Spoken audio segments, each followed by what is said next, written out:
Hi everyone, it's a beautiful day outside. Welcome back to my channel. This is a section for herbology and working with herbs, plants and flowers.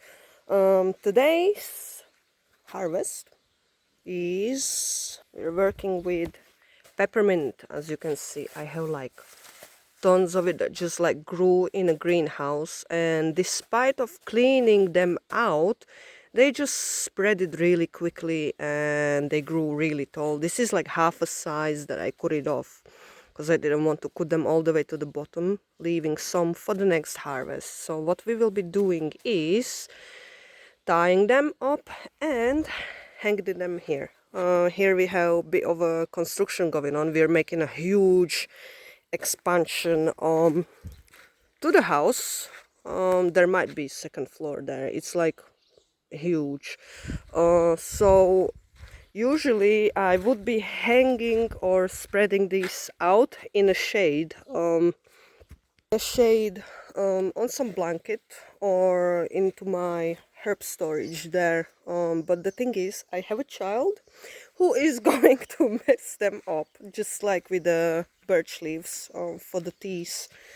And I've been cleaning all the floor covered with leaves, so I do not want that. So this time we are hanging them here. Not really well, sunshine is not really a problem because soon the sun is going to be on the other side, so this little bit of sunshine is not going to harm them.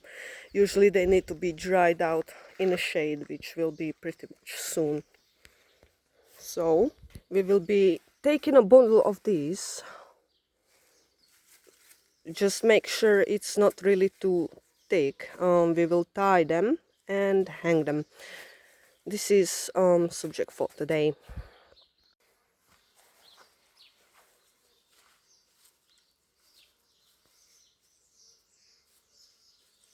So what we will do is we will take a string, fold it on half so you have a loop, put it around, put the thread through and do this like really tight, because when they will dry out they are going to lose a little bit of their volume and they will become loose and they can just fall out. So this is what we will do.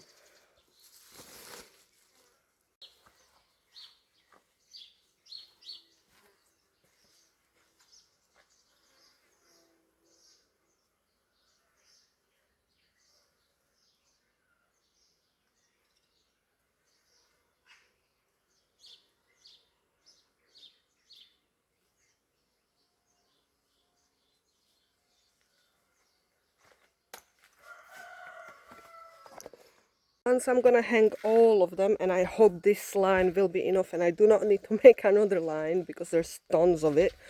Once this is hanged, I'm going to show you. And talking of peppermint, relating to herbs and the magical property of herbs, it's a really good cleansing material. When you have some objects or something like that that need cleansing, you can just run them through peppermint leaves, like slide them through. It's going to clear their energy. It can be used in the teas, obviously, for cleansing, relaxation and all the properties the peppermint has, and then it can be used in a smudges for purifications, like when you cleanse and smudge your house. Another thing I have been making, it's something I've come up with on my own. It's a really strong purification and protection powder, and it consists of 20 different herbs, and some of them are really hard to find, or finding the real deal, because for example when we look on Osha it looks pretty much like many other things. So with some herbs and plants that I'm using, you just really need to have the knowledge to check if it's the right thing, you know. So what I do is I'm going to dry them out, grind them into the powder. Now it's something I'm not gonna reveal how I called it, but it's a formula that is really old, like very old and ancient practice where they were taking certain herbs and smudging them out, and it has had to do with exorcisms of the past. and getting rid of negative entities, energies, and all that kind of thing. So yeah. So this is what we ended up with, and I still have like 2 bundles left to tie. We will put them in a different place, into my herb storage, which is kind of interesting, just down in the woods here. So I'm gonna take you through there, and we'll hang these. As you can see, I have like lots of trees around. It's like a small forest, and then over there we have a huge area. We own like couple of fields. Here there is like berry bushes, plum trees, apple trees, and that's really like just like 0.1% of the place. There I have fireplace, this I made. So yeah, I love these tree roots. Like, this tree is really old, and I am never ever cutting it down. It's like amazing.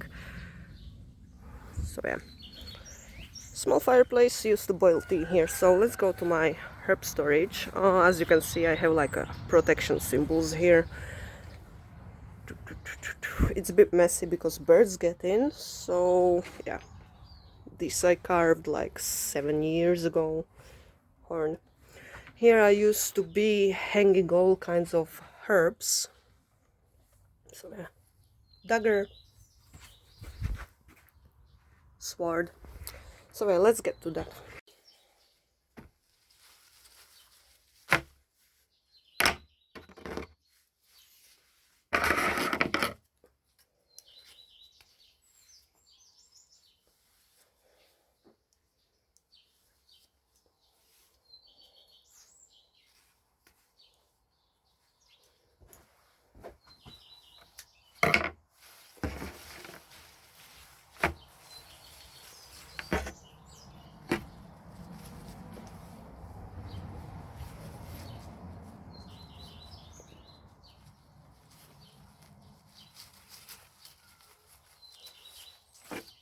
One bundle to be hanged.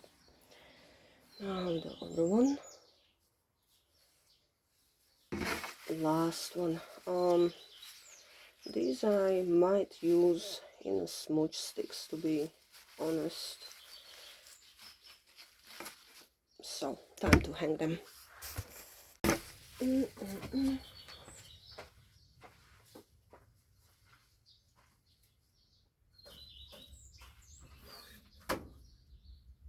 I should hang them here.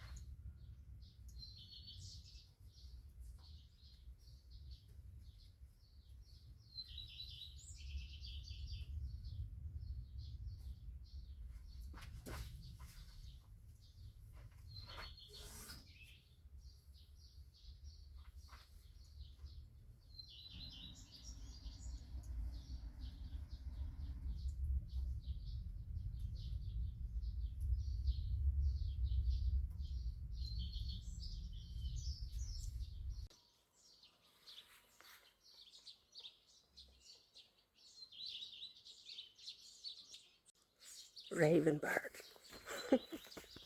So stuff is hanged. I'm not sure what temperature or how many degrees it is outside, but it's boiling. So for a change, it's really nice to be inside in a shade.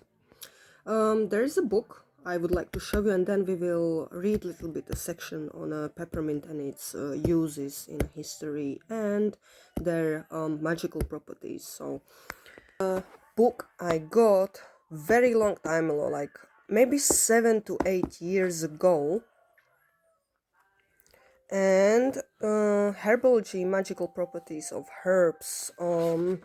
It was my starter when I was getting into herbology, and obviously I started off with lavender because that was my favorite one.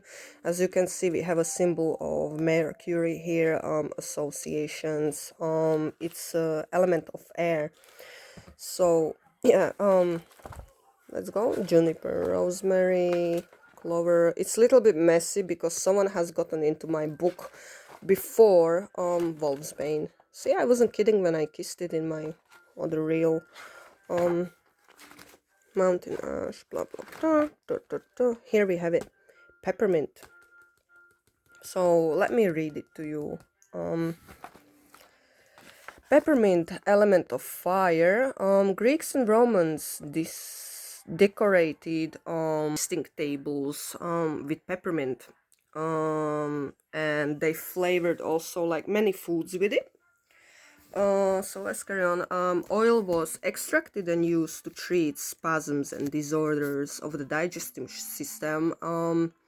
Might have been cultivated by usual Egyptians. It appears in an Icelandic pharmacopoeias. What? My handwriting was so different back then. Basically, it appears in Icelandic pharmacies around 1240 SE. It was accepted of use in West Europe around mid-70s. During Middle Ages, monks used peppermint leaves to polish teeth. Mint leaves sprinkled around cheese piles for makers would keep rats out of the storerooms. That's a very old-time belief also that we have here, and probably all across the world, is like when you put sprigs of peppermint into the storerooms or whatever, it can keep like pests away. Continuing, it's a natural stimulant, a remedy for chills, colic. What's this? Fevers, dysentery, cholera, heart trouble, palpitations of the heart, influenza, la grippe, and hysteria. It works nicely as a tonic. Leaves applied to skin provide nice refreshing feeling. Magical uses: healing and purifications, burned or rubbed against objects to clear their energy. This is what I've been talking about. Tea is for healing and calming. It excites emotion of love. Now, peppermint is very, very often used as one of the ingredients in love magic. It brings passion your way. Now, when it comes to love magic, lots of people have this. They just are gonna look on you like, start judging you silently in their mind, because most people are used to hearing that love magic is used negatively, or it's something really negative, you know, like obsession spells and dark magic and all that kind of stuff. But honestly, love magic and using herbs and everything else that has to do with it can be used in a positive way and very self-empowering way, because, you know, self-love, loving yourself, healing yourself, like loving yourself the way other people have not, or they just damage that for you.